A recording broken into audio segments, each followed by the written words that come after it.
А это вот техника, которая была приобретена уже самостоятельно нашим дорожным предприятием. Талант Ашевич вкратце, наверное, расскажет, да? Вот эта техника для нас очень необходима, да? В этом году мы все проблемы решили. И дубль кабины тут, АП-17, это чтобы Для обслуживания, для да? обслуживания наших автобусов, парков. Какова вероятность такая? Насколько они у вас должны функционировать эти? Одна зарядка от 15 до 18 часов. Нет, по срокам ее эксплуатации, сколько он? 8 лет гарантии. 8 лет гарантии.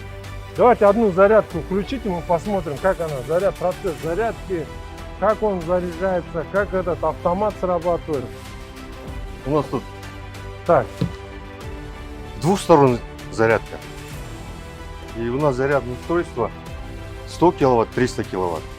Можем, чтобы быстрее зарядить электробус, с двух сторон заряжать. Здесь заряд и тут. так, ну-ка. Вот на примере. Снимаем.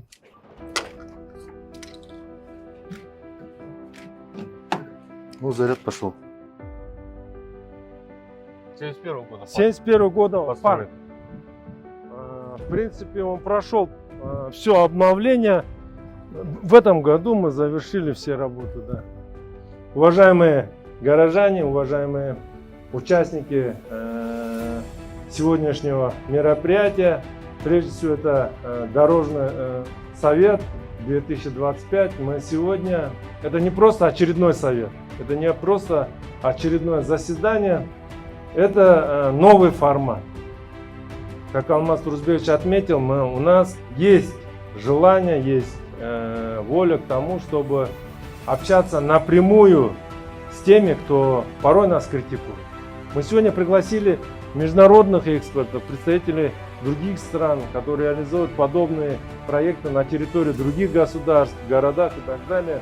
И их пригласили. Мы пригласили сегодня экспертов, все, кто озвучивает свои проблемы по дорожным заторам, пробкам, дорожной инфраструктуре, строительству, ремонту и так далее. Поэтому и также мы пригласили тех экспертов, которые часто нас критикуют, которые высказывают определенные позиции, видения, как должно было бы все развиваться и как это очень просто и легко, да?